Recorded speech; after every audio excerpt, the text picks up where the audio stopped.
Yo, what's up mga kahamis? It's me again, your Inday nga dili gwapa pero uso Inday Hamis. So today's video, nagbisita ta sa Ara Klinika Dentista kung asa buhatan ta mismo ni Doc Sam Ara og fixed bridge para dili na kita magpustiso con dentures no kay kapoy kaayo gid nakapustiso every time mag-toothbrush ka ginatanggal mo siya para hinluan mga suksukan pa usahay og hugaw which is makakos og bad smell gid sa atong mouth. So this time, i-invite na niya sa iyang clinic. So mao na ni siya ang ngipon ni Inday Hamis na atay pustiso sa may kilid sa ato ang ngipon no kay kanilaging sa una bata patapatot brusyon tadi ta manot brush. So karon Doc, aside sa pagbalbag nimo sa akong ngipon para matarong na gyud ni ang akong ngipon, unsa pa gani laing buhaton nimo ani Doc?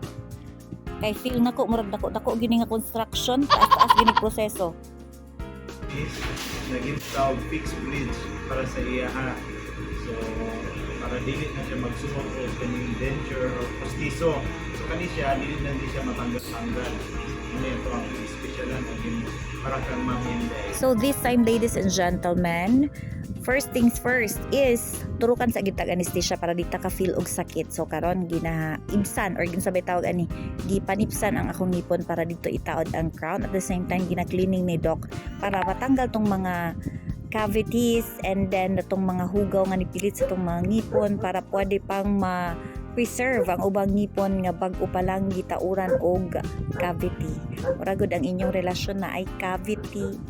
Joke lang. So padayon, right after pagpanipis sa ato ang ngipon o pag-cleaning, so mauna ni siya ang result. Okay, so makita ninyo medyo gipagamyan gid gamay ang atong ngipon para dito itaod ang ato ang temporary crown.